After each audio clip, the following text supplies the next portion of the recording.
Who needs an English translation? Nobody. Ah, c'est bon, ça va. Ok. Bon, je commence à lire le verset et le teneur est porté de Srila Prabhupada. Karpanya doshopatas vabhava prechamidvam dharma samudachetaha yakshayasya nishintam bruhitanve shishyashteyam shadimam dvam prapanam.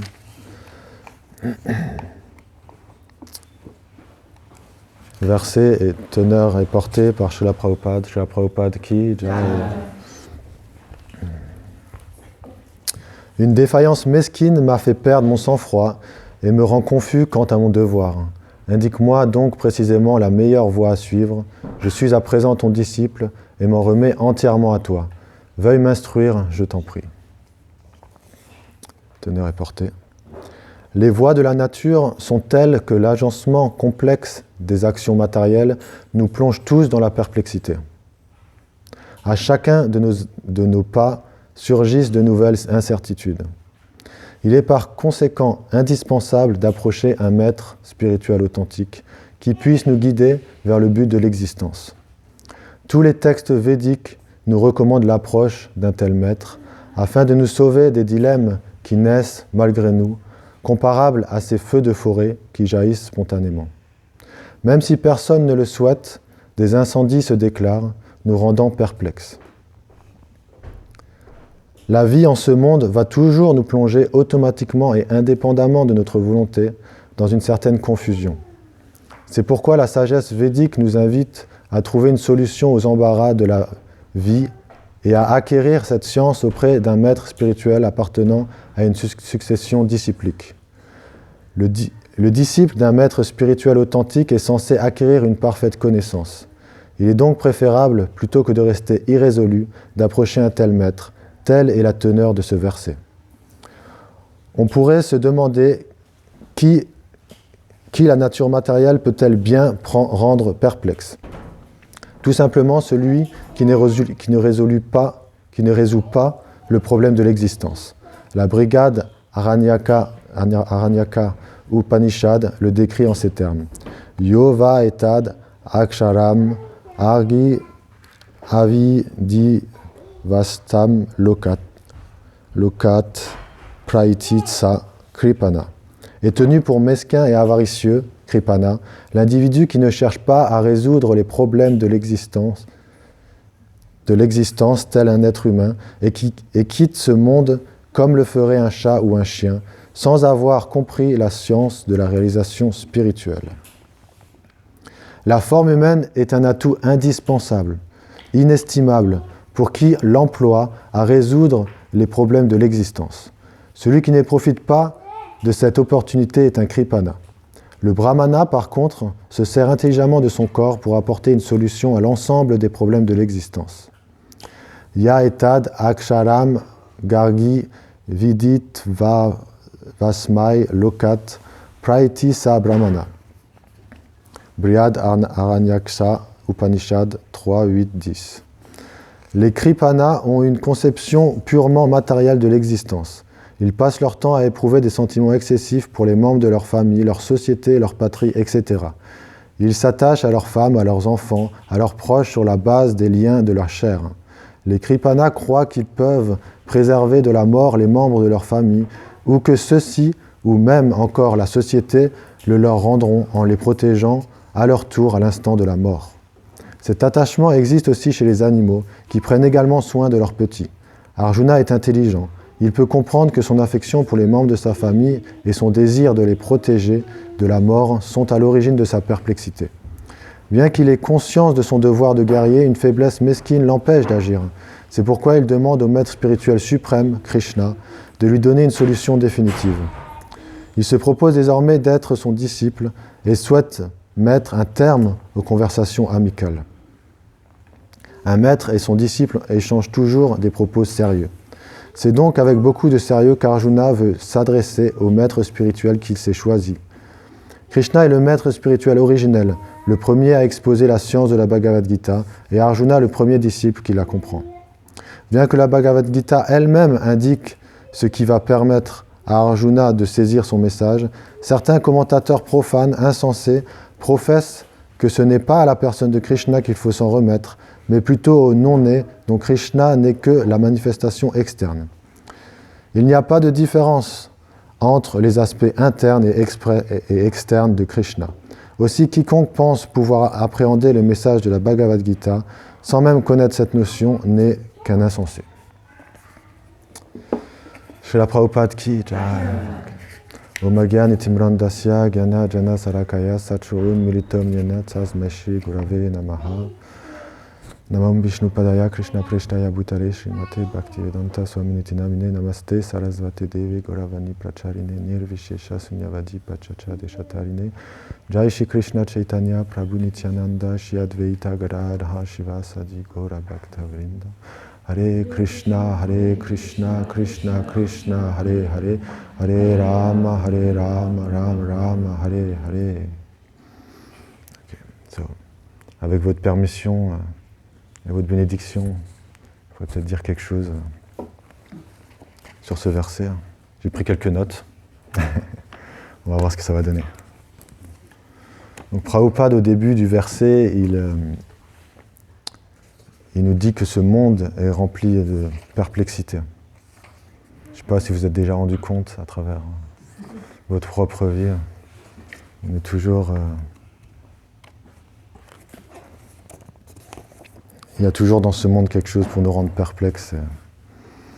Là, on dit, la vie n'est pas toujours en fait un long fleuve tranquille. Et c'est en fait la nature de ce monde, c'est l'instabilité.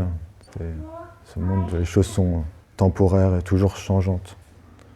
Et il est dit que si vous voulez faire rire Dieu, vous lui racontez votre plan.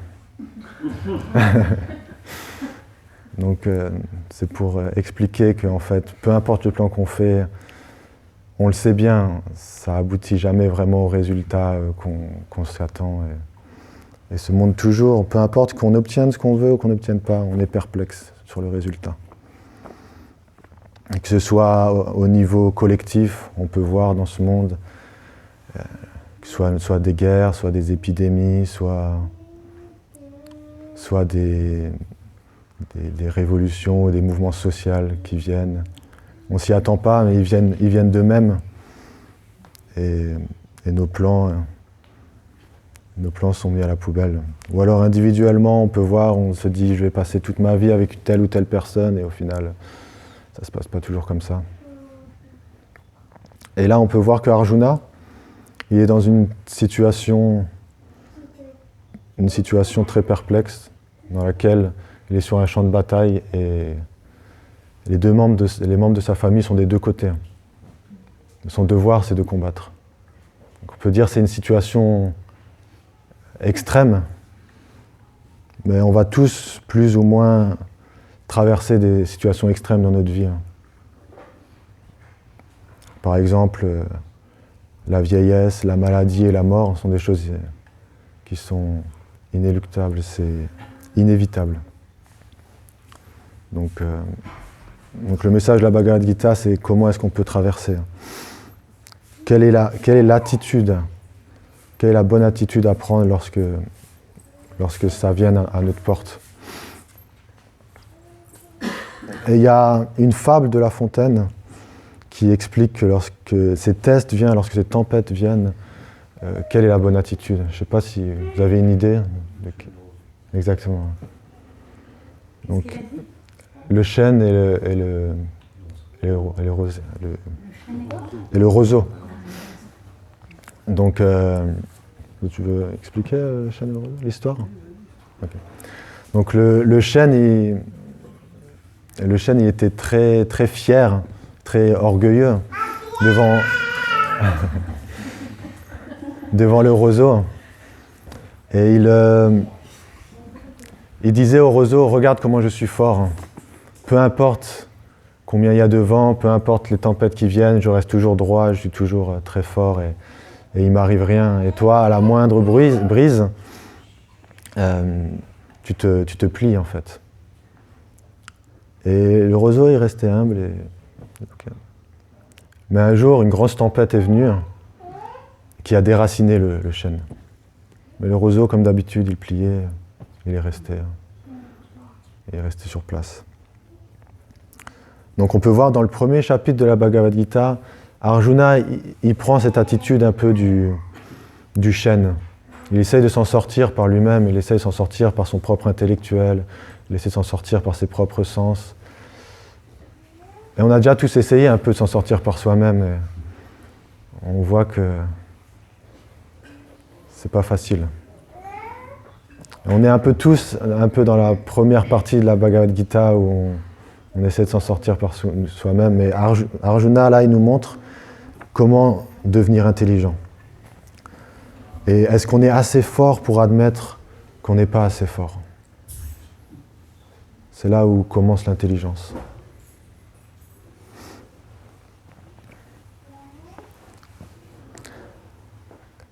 Au début de la classe, je chantais Omagan Timrandasya, ça signifie je suis né dans la plus ténèbre des ignorances.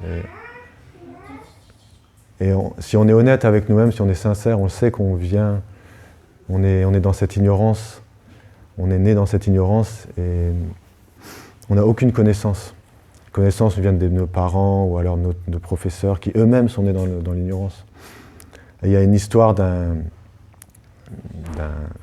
philosophe, Socrate, qui a vraiment sa vie, c'est un peu l'exemple de ça. Socrate, il a été élu par l'oracle de Delphes, l'homme le plus sage de Grèce. Et il ne comprenait pas pourquoi est-ce que j'ai été élu l'homme le plus sage de Grèce. Donc il a pris le challenge, il a dit « Ok, je vais trouver quelqu'un de plus sage que moi et je vais le montrer à l'oracle de Delphes. » Donc il questionnait les gens qui avaient une certaine connaissance dans ce monde. Et plus il parlait avec eux, plus il se rendait compte, en fait, il ne savait pas de quoi il parlait. Hein, parce qu'il avait une certaine intelligence, Socrate, il arrivait à les mettre en face de leurs contradictions. Et du coup, Socrate, il a réalisé, il a dit « Maintenant, je comprends pourquoi l'oracle de Delphes m'a élu l'homme le plus sage, c'est parce que je sais que je ne sais rien. » Alors que tous les autres croient savoir alors qu'ils ne savent pas. Donc l'humilité commence par là, savoir « Je viens dans ce monde, je ne sais rien. » Et à partir de là, on peut vraiment faire un premier pas et avoir une véritable connaissance. Parce que celui qui croit son verre plein, il ne peut pas le remplir. Il ne peut pas aller se servir, il croit que son verre est plein. Donc dans la philosophie, la première étape, la philosophie de l'amour de la sagesse, de la recherche de la vérité, c'est l'épistémologie. Ça veut dire comment est-ce que je sais que c'est une connaissance authentique, comment je sais quelle est la source, quelle est une source fiable de connaissance en fait. Dans les Védas, ils expliquent qu'il y a 3 brahmanes, donc pratyaksha, par les sens, je peux obtenir une certaine connaissance, mais c'est une connaissance qui est imparfaite. On peut voir par exemple le soleil, si j'utilise que mes sens, je pense que le soleil il est petit comme ça. Alors qu'il ne l'est pas. Après, ou alors ils sont aussi très limités nos sens, parce que si maintenant il n'y a plus de lumière, j'arrive plus à voir ce qu'il y a. Donc c'est toujours conditionné à quelque chose d'autre, nos sens. Après il y a Hanuman. Hanuman ça veut dire par le mental, par la réflexion, par la logique. On peut aussi découvrir un certain type de connaissance. Par exemple, si maintenant je vois quelqu'un de loin, je vois qu'il est petit comme ça, je le vois avancer, je vois qu'il est grand, donc je me dis, ok, quand les choses sont loin, ils sont plus petites. Donc je peux comprendre que le soleil il est loin, donc finalement il est plus grand le soleil. Mais ça aussi, c'est une source de connaissance qui est très limitée. Et il y a un exemple sur ça, c'est l'exemple de l'éléphant. Donc il y a différentes personnes qui ont un bandeau, et ils sont à différents endroits de l'éléphant. Il y en a un qui est au ventre de l'éléphant, il touche, donc il réfléchit, il dit qu'est-ce que ça peut être? Il regarde avec ses sens, qu'est-ce que ça peut être? Il dit ok, ça doit être un mur. Après il y a une autre personne qui a la trompe, il dit ok, ça a l'air d'être un serpent. Après il y a une autre personne, ça a l'air d'être une corde. Une autre personne qui a la jambe, dit ça a l'air d'être un tronc. Donc comme ça, le mental, il est très créatif. Il est très créatif et très critique. Et il essaie de trouver, en fait, quelles sont les choses derrière les objets des sens. Mais ça aussi, c'est très limité. On a l'exemple de Docteur Grenouille. Donc, Docteur Grenouille, il vivait dans son puits. Et un jour, un ami à lui est venu le visiter. Il est venu dans son puits, il a sauté. Et il lui a dit, et ils ont parlé, et il dit, ouais, où est-ce que tu étais? Il dit, j'étais à l'océan Atlantique. Il dit, qu'est-ce que l'océan Atlantique? Il dit, ah, l'océan Atlantique, c'est énorme, c'est une vaste étendue d'eau. Donc, Docteur Grenouille, il essayait de comprendre. Qu'est-ce que c'est l'océan Atlantique? Il dit, est-ce que l'océan Atlantique, c'est 3 fois plus grand que mon puits? Et il dit, non, c'est beaucoup plus grand, beaucoup plus grand. Et 5 fois plus grand que mon puits? Non, beaucoup, beaucoup, beaucoup plus grand. 10 fois, 20 fois, 30 fois. Donc on peut voir que Docteur Grenouille, il essaie toujours d'avoir une connaissance accordément à son expérience, accordément à son vécu. Et le mental, il est toujours comme ça, accordément à notre expérience dans ce monde, accordément à notre conditionnement, on va essayer de comprendre les choses. Donc on peut voir que par les sens ou par le mental, la logique, on n'arrivera pas à une connaissance certaine. Et bien sûr, il y a cet exemple aussi des lunettes. Si j'ai des lunettes qui sont rouges, qui sont vertes, qui sont bleues, je vais voir à travers ce prisme. Donc si maintenant j'ai des lunettes jaunes et Maïs il a des lunettes bleues, on va pouvoir argumenter toute la vie. Il va toujours me dire c'est bleu et moi, parce qu'on est conditionné et qu'on voit à travers le prisme de notre mental en fait, de notre conditionnement. Mais il y a un exemple pour comprendre quelle est la dernière autorité, la dernière forme de connaissance, la forme parfaite de connaissance à laquelle on peut se fier. Et c'est l'exemple de si je nais et je ne connais pas mon père, comment je fais? Quelle est la bonne solution pour trouver qui est mon père? Exactement. Par mes sens, comment est-ce que je peux faire? Si je regarde tous les hommes, est-ce que je peux découvrir? Et même par mon mental, si je fais une enquête, est-ce que si je vais devoir prendre tous les hommes qui sont sur la planète et faire un test à chacun, ça va être compliqué. Non, le plus intelligent, c'est de demander directement à sa mère, à demander du coup à une autorité authentique qui sait. Donc ça, c'est la parfaite façon d'obtenir la connaissance. Et en fait, c'est rien de nouveau parce qu'on le fait tous dans notre vie. Quand, par exemple, on a un problème de santé, est-ce qu'on essaie de s'en sortir par soi-même, si on a un grave problème de santé? Ou est-ce qu'on va demander à son voisin? Non, on va directement à une autorité, à quelqu'un qui sait, à quelqu'un qui est compétent. Et ça, c'est vrai pour toutes les choses qui sont importantes dans la vie. Alors que dire de quelque chose qui est si subtil et si important que la vie spirituelle? Et là, Arjuna, c'est ce qu'il fait. Il va accepter une autorité authentique. Il est assez humble pour dire « je ne sais pas, je m'en sors pas », et d'accepter une autorité authentique. Et que disent ces autorités authentiques, les Védas et les maîtres réalisés, sur la condition humaine? Ils disent « Atato Brahma Jigyasa ». Maintenant, j'ai ce corps humain. Ce corps humain, c'est un grand trésor. Et il a une fonction. Ce corps humain, il sert à s'enquérir de la vérité. C'est un véhicule qui est fait pour ça. Nous, on est l'âme à l'intérieur du corps. Et ça, c'est un véhicule qu'on utilise. Et ce véhicule spécifique du corps humain, il est fait pour se poser des questions sur la vérité absolue. Et on peut voir un enfant, dès qu'il est jeune, tout ce qu'il fait, c'est poser des questions. Parce que c'est naturel, c'est pour le corps humain. C'est une fonction naturelle.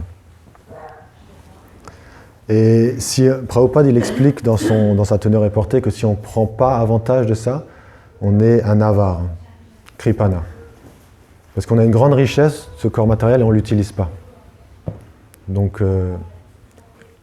il faut apprendre comment prendre opportunité de ce corps humain.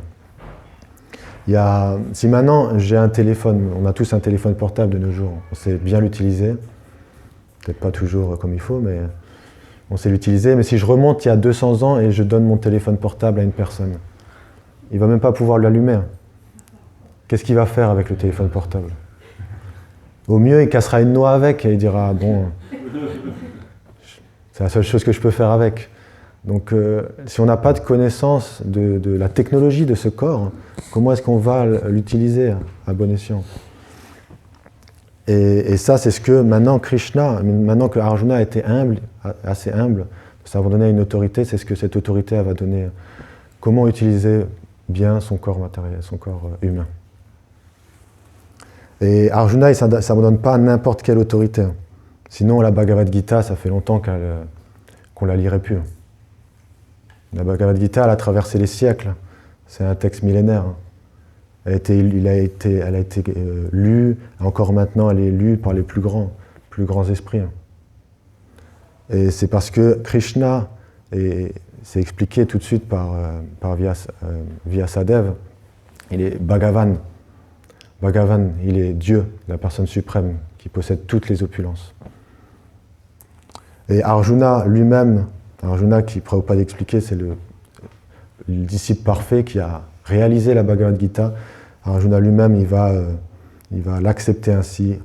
Il va dire Parama Brahma, Param Brahma, Param Dhamma, Pavitram, Paramam Bhavam. Tu es l'ultime refuge, le purificateur souverain, la vérité absolue et l'éternelle personne divine. Donc en marchant dans les pas de Arjuna, on va pouvoir utiliser notre corps humain à bon escient. Et les Védas, quand quelque chose est créé, quand on veut utiliser quelque chose, il y a toujours un manuel. Et les Védas, c'est ce manuel. Et dans tous les Védas, Krishna, il est accepté comme cette personne divine. Tous les acharyas, tous les mahajans, toutes les autorités, tout le monde l'accepte. Et Krishna lui-même, dans la Bhagavad Gita, dit « Oui, c'est vrai, je suis Dieu ».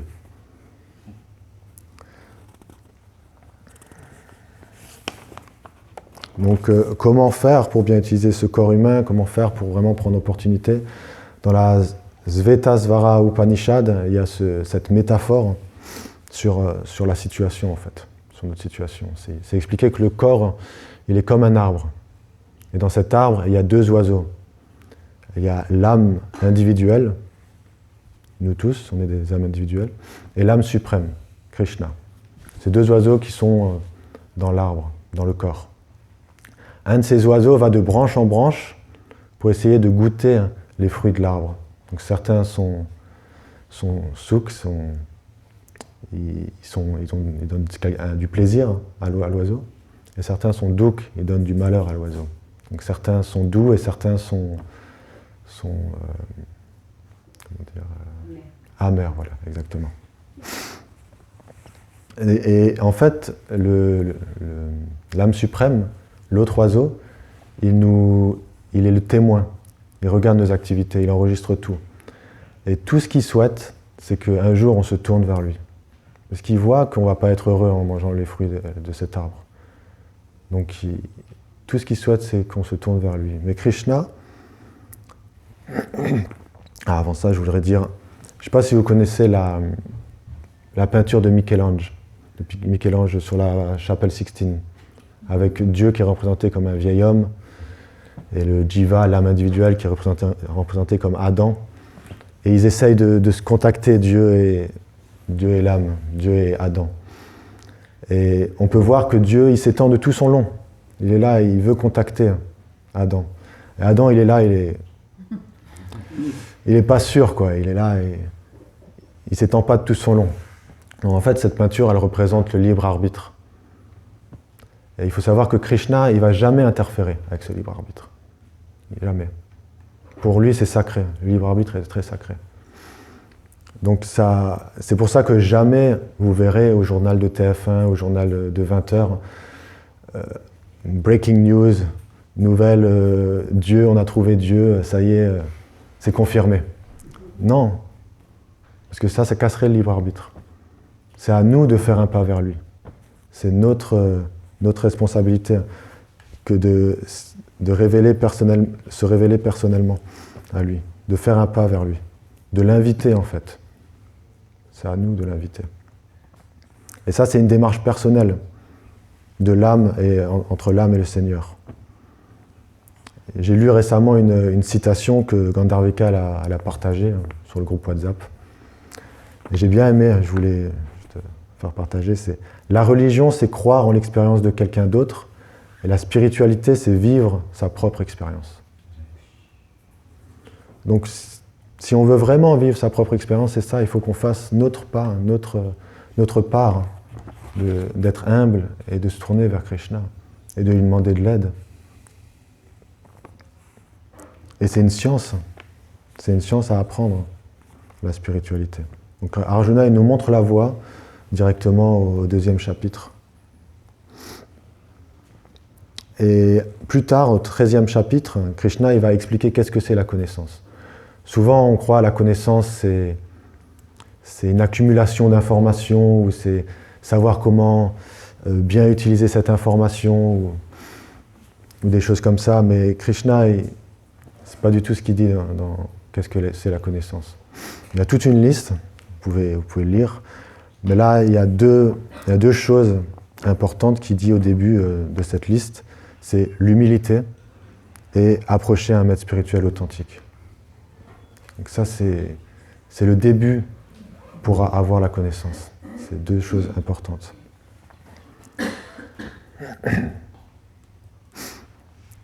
Et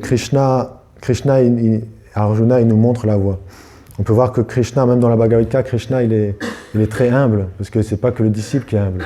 Le maître spirituel aussi, il est très humble. Parce que lui-même, il ne se considère pas comme un maître spirituel, il se considère comme un disciple. Krishna, il dit même dans la Bhagavad Gita, il donne sa connaissance et il dit « Ceci est mon opinion », alors qu'il est Dieu lui-même. C'est pas, Krishna, jamais il va imposer quoi que ce soit. Même à la fin de la Bhagavad Gita, il va dire « Maintenant, je t'ai donné la science, maintenant, tu fais ton choix. »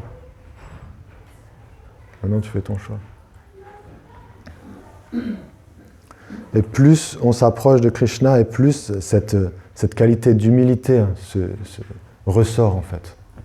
Parce que ça fait partie de qui on est. C'est notre nature. Parce que Krishna est l'humble suprême, automatiquement on a cette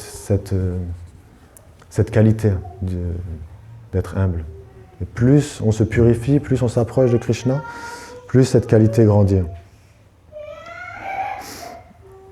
Et plus proche de Krishna nous sommes, et plus on est stupéfait par sa qualité d'humilité, en fait. Il y a une histoire, l'histoire de la luciole. La luciole dans le noir, elle brille, et elle est très fière de sa lumière.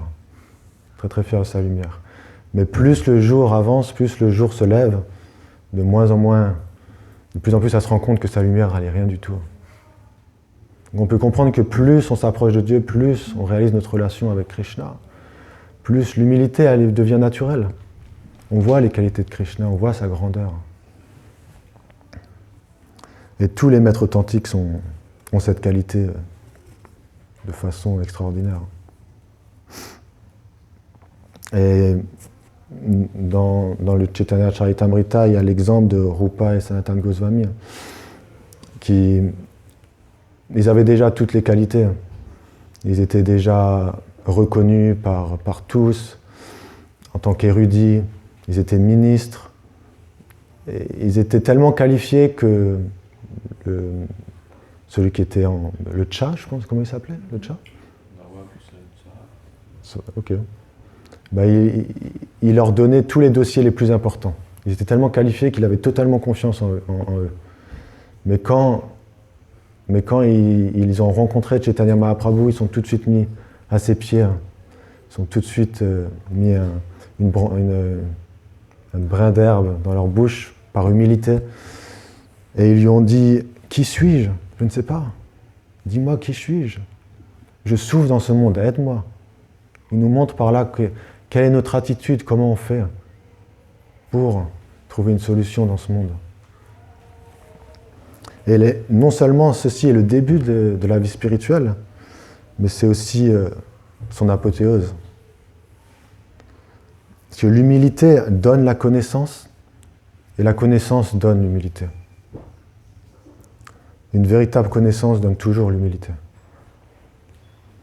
Donc, plus tard, Rupa et Sanatana Goswami, une fois qu'ils ont été mis en pouvoir par Chaitanya Mahaprabhu pour leur mission, on peut voir quelle était leur humilité à Vrindavan. Il y a cet épisode où il y avait un grand érudit qui allait dans toute l'Inde parce qu'à cette époque-là, en Inde, c'était le sport national, c'était le débat philosophique. Utiliser les Védas, utiliser les écritures saintes pour débattre. Et du coup, il allait de ville en ville, d'endroit en endroit, et il faisait signer les gens. Quand il gagnait, il faisait signer les gens, et comme ça, il pouvait montrer, regardez comment je suis intelligent. Et du coup, il avait entendu parler, à force d'aller de ville en ville, qu'il y avait Rupa et Sanatana Goswami qui étaient très très érudits, qui étaient remplis de sagesse. Donc il a dit, je veux leur signature, j'ai envie d'avoir leur signature. Donc il est allé à Vrindavan, et quand il a rencontré Rupa et Sanatana Goswami, il leur a dit, ok, je veux débattre avec vous. Mais ils ont dit, débattre, pourquoi? Ah, il explique, parce que je suis allé de ville en ville et on m'a dit que vous êtes les plus érudits. Donc moi, je veux votre signature, donc je veux débattre avec vous. Il a dit, non, ça c'est des gens, ils disent ça parce qu'ils nous aiment bien, nous on n'est pas érudits. On ne veut pas débattre. Il dit, ah, vous ne voulez pas débattre? Vous signez le papier pour dire que vous avez été vaincu. Oui.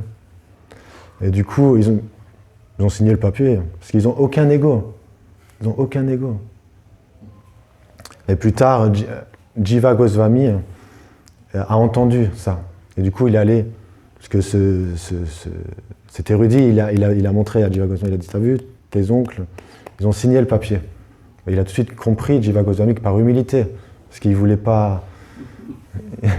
par humilité, ils ont signé le papier. Donc, Jiva Goswami, il a dit, ok, on peut faire un débat, toi et moi, si tu veux. Et il l'a complètement ratatiné. Et du coup, c'est revenu à l'oreille de Rupa et Sanatana Goswami. Et je crois que c'est Rupa Goswami qui n'était pas content. Et Rupa Goswami, c'était son maître spirituel, et il a dit non, ça n'existe pas à Vrindavan. À Vrindavan, il n'y a pas d'ego, il n'y a pas de fierté. Ça n'existe pas. Du coup, il l'a banni de Vrindavan. Pendant 1 an, il est resté à Mathura. Et pendant 1 an, et vraiment, Jiva Goswami, vraiment, il croyait, j'ai de l'ego.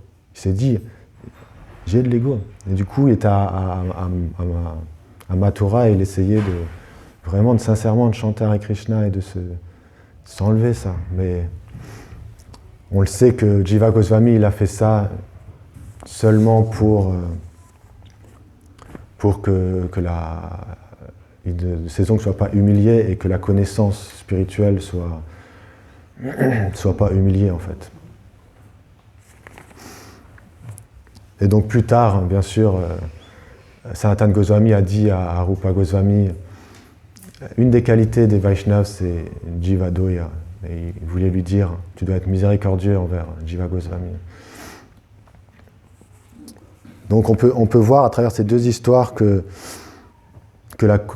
l'humilité, non seulement c'est au début de la vie spirituelle, c'est pendant la vie spirituelle, et même quand on a atteint le plus haut niveau, comme Rupa Goswami, Sanatana Goswami, Jiva Goswami, c'est encore plus profond, c'est toujours là. Ça fait que grandir l'humilité. Donc peu importe qui on est, c'est cette attitude qui attire Krishna. Et c'est pour ça que ça a été encapsulé dans ce verset donné par Chaitanya Mahaprabhu, qu'on chante tous les matins, Trinad api sunichena taror api saishnuna amanina manadena kirtanya sadahari. Il faut être aussi humble qu'un brin d'herbe, aussi tolérant qu'un arbre, donner du respect à tout le monde et demander du respect à personne. Et ainsi, on peut chanter véritablement, on peut se connecter à Krishna, tout le temps. Donc, il est dit que ce verset, il doit être mis au cou des Vaishnavas. Il doit mettre que le Mahamantra, c'est le fil sur lequel on met le Mahamantra et on le porte au cou. Tellement qu'il est important, ce verset. Donc, pour prendre avantage de ce corps humain, pour avancer dans notre vie et faire de notre vie une réussite, il faut être sincère. Sincère, parce que la réussite naît, se cultive et fleurit à travers l'humilité. Et l'humilité, c'est pas quelque chose de négatif. L'humilité, elle est de façon suprêmement positive. Elle nous met en pouvoir, en fait, l'humilité. Elle nous met en pouvoir. C'est pas qu'on devient léthargique quand on est humble. Donc l'humilité, c'est être sincère sur notre condition et de s'abandonner à un maître spirituel authentique. C'est intérieurement prier, méditer sur Krishna, et extérieurement en consultant les représentants de Krishna. Ça, c'est notre part à faire. Donc c'est la fondation, c'est l'humilité. Et ainsi, on pourra vraiment faire du progrès dans notre vie. Hare Krishna. Si vous avez des questions ou des commentaires ou quelque chose par rapport à ça. Comment l'humilité, tu as parlé de l'humilité. Oui. C'est au début de la vie spirituelle, au milieu de la vie spirituelle et à la fin de la vie spirituelle également. Oui. C'est exact. Parce que l'humilité, c'est quand on commence la vie spirituelle. Voilà, au fur et à mesure, on a des réalisations. Et dans la vie spirituelle, et puis avec ces réalisations, on se rend compte que Krishna il est très très loin. Il y a tellement d'autres choses à découvrir là qu'on devient humble. On ne pense pas que. Voilà. Donc ça vient aussi l'humilité vient avec la réalisation. Yes. Thank you, Prabhu. Yes, Prabhu il dit que plus on avance dans la vie spirituelle, plus on se rend compte combien on est loin. Et du coup, ça nous rend humbles. Plus on nettoie notre cœur, plus on se rend compte combien il y a des choses dans notre cœur qui... Ça craint, quoi. On n'a pas trop envie de les voir. Donc ça nous rend humbles. Donc, merci, Prabhu. Hare Krishna. Quelqu'un veut dire quelque chose? Sorry? Ah, yes. Can you say it in English? What Prabhu? Question in English. Oh, yes, of course. How to deal with the ego when you think you're humble, and then because of that you get ego. Like, for example, I do something in humility, and then I think, oh, I'm so humble, and then this ego that comes when you act humble. How to deal with it? Yes. Alors, comment faire quand on est humble, on se rend compte qu'on est humble, donc du coup on devient fier, et du coup, voilà. Le jeu d'humilité, quoi. Je suis le plus humble parmi les grands dévots.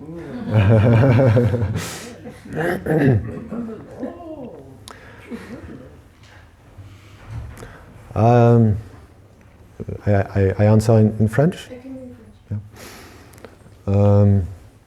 Ça vient par la réalisation de notre condition.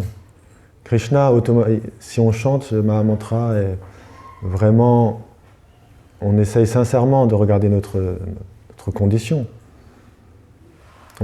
Krishna il va donner les réalisations, il va nous donner aussi des événements dans notre vie pour nous montrer que finalement on n'est ni humble, ni... on n'est rien en fait. On n'a pas d'humilité. Celui qui est humble, il ne se rend pas compte qu'il est humble. C'est naturel. C'est naturel. Quelqu'un d'autre voudrait répondre sur ce sujet? C'est tout ce que je peux dire. C'est facile, c'est difficile.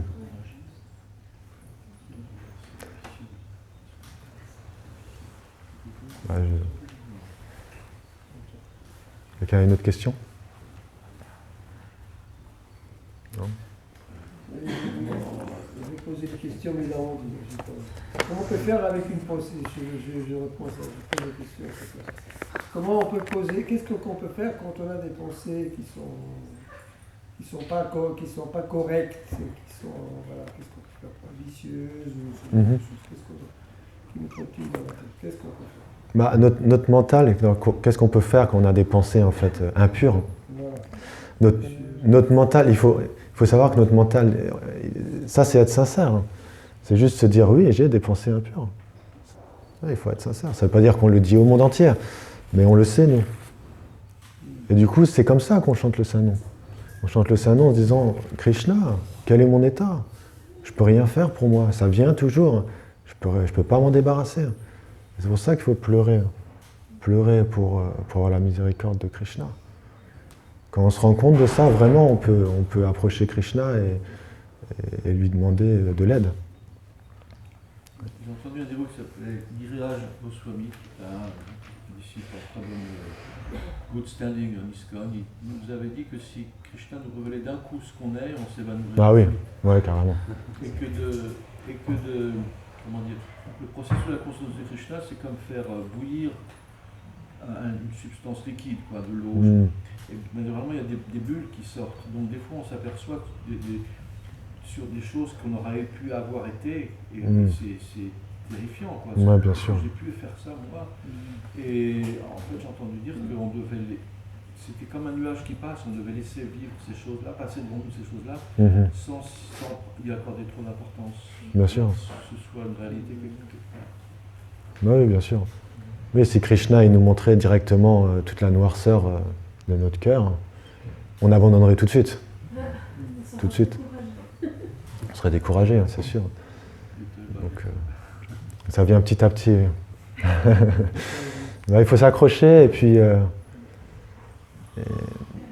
puis demander de l'aide spirituellement. Krishna, il aime ça. Krishna, ce qu'il aime, c'est cette humilité de demander de l'aide. Quand on s'abandonne à ses dévots, Krishna, il ouvre tous les robinets. Parce que c'est ça l'humilité, c'est demander de l'aide. Demander de l'aide spirituellement. Et quand on le fait entre dévots, ça te fait beaucoup de plaisir à Krishna. Il y avait un disciple de Prabhupada, je ne me souviens pas comment il était là, l'américain, Vaisheshika Prabhu. qui est chanteur américain. Vaisheshika. Agnidev. Ah, Agnidev, ok. Il disait, I have absolutely no qualification, and that is my qualification. Yeah. Il n'y Yeah. a absolument aucune qualification dans la vie spirituelle, et c'est ça, ma qualification. Exactement. Exactement. C'est comme ça qu'on doit approcher les maîtres. C'est comme ça qu'on doit se sentir. D'ailleurs, comme l'histoire de Socrate, il savait qu'il savait rien et c'est sa qualification pour être l'homme le plus sage. Ouais. Donc ouais, notre qualification, c'est d'être sincère avec notre situation en fait. Parce que tout le monde est comme ça dans ce monde, tout le monde est perdu. Si on est sincère avec cette situation et on approche, comme Arjuna le fait, une autorité authentique, ben alors là, on peut trouver vraiment une solution. Il y a une phrase du Shikshastra, comment c'était le fils de Upanishad que j'aime beaucoup, c'était le 3e verset. Krishna qui dit Krishna peut marcher et ne pas marcher en même temps. Et ils peuvent marcher et ne pas marcher en même temps. Et Prabhupada disait, nous on ne peut pas concevoir comment Krishna marche et ne marche pas en même temps parce qu'on fonctionne de manière binaire, c'est-à-dire c'est comme ça. Soit il marche, soit il ne marche pas, mais on ne peut pas faire les deux. Ça c'est le côté humain, ça c'est une vision humaine. Tu vois. Mais Krishna lui peut harmoniser ces deux choses de la perfection. Il faut toujours se dire qu'il y a des choses qu'on ne sait pas. Bien sûr. Il y a tellement d'autres choses à découvrir, et des fois on dispute, philosophiquement on va discuter avec quelqu'un, moi j'ai raison, toi t'as tort, mais parce que Prabhupada a dit ci, le chemin de la m'a dit ça, mais on n'a pas réalisé ce dont la plupart d'entre nous, quand on a 19% d'entre nous, on n'a pas réalisé, on parle de quelque chose qu'on n'a pas réalisé. Il faut se dire, il y a peut-être quelque chose qui nous échappe. Bien sûr. Là, on demande à d'autres sadhus, d'autres personnes, d'autres dévots.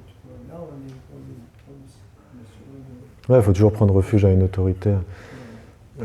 On a tous des lunettes de différentes couleurs et puis on essaye de comprendre même les écritures avec. Et du coup, des fois, on n'est pas d'accord. Mais une âme pure, une âme réalisée, elle a enlevé les lunettes, elle peut voir sans ce conditionnement. Et elle peut nous expliquer comment c'est. Même si nous, avec nos lunettes, on ne peut pas voir, si on place notre foi et qu'on suit les directives, on verra un résultat. Ah, oui. Comment est-ce qu'on peut reconnaître une autorité authentique ? Comment peut-on reconnaître une autorité ? Une autorité authentique. Bah, déjà, la première qualification, avant de se poser cette question, c'est notre qualification. C'est pas la qualification de la personne authentique, c'est qu'est-ce que je peux faire moi pour être qualifié.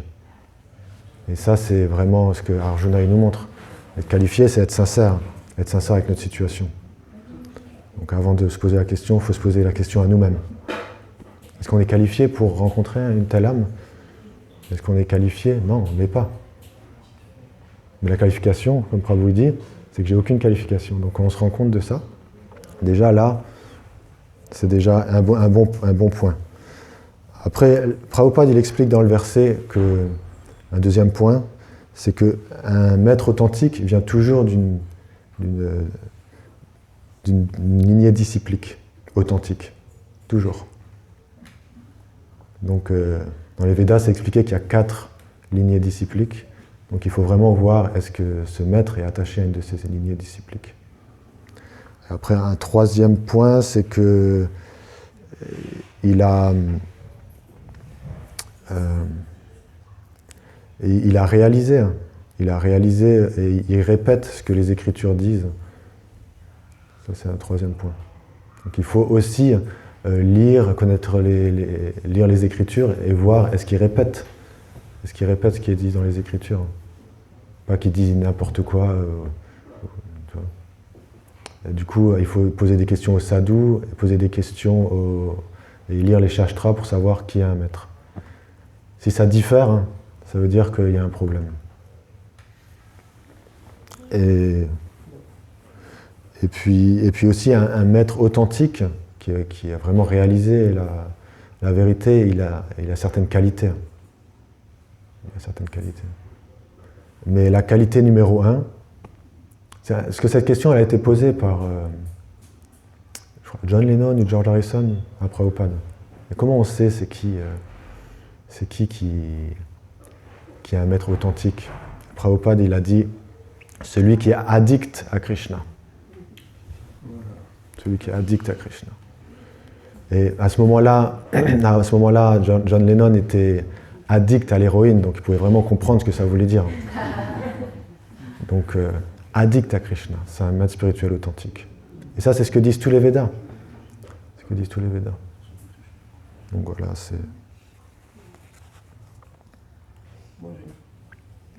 C'est bon? Ouais. Ouais. Bravo. J'ai une question. Non, on peut peut-être en débattre, je sais pas. Ouais, là, ça va l'air du Parce prochain. que ça revenait à la question de Ouais.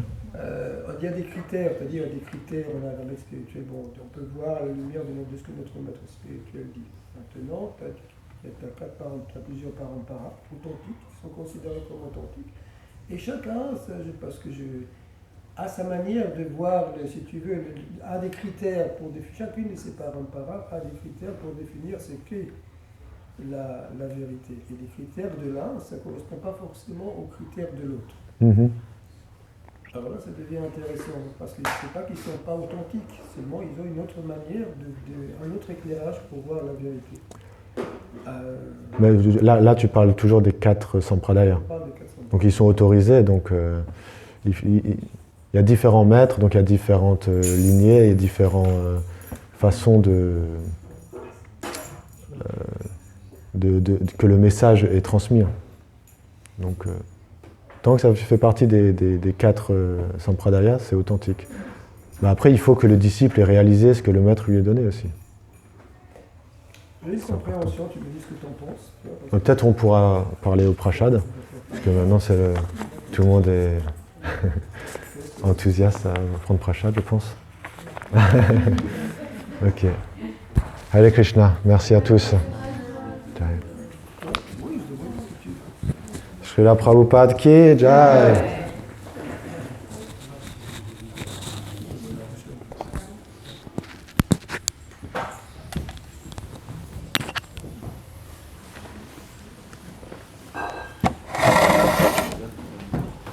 C'est la dada Mont Blanc qui m'a mis. Oui, bien sûr. Ah oui, c'est vrai, tu as raison. Moi, avec le doigt, j'ai mis le doigt, je ne sais pas si j'ai...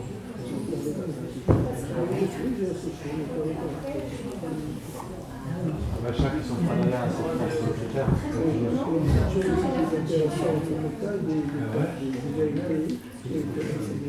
sont donc ils font des matières, mais c'est pas la même chose. C'est pas du tout la même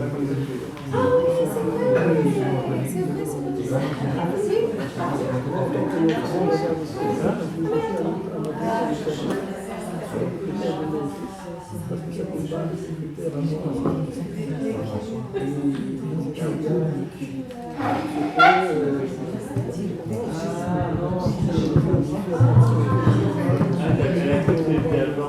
Non, mais je vais moi.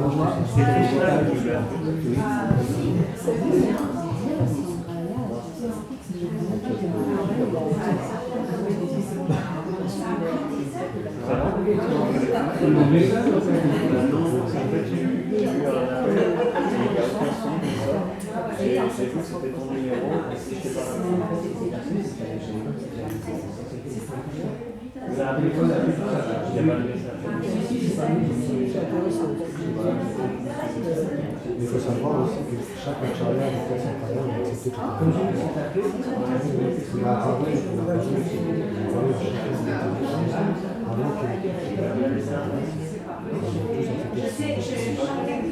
après ceux qui descendent,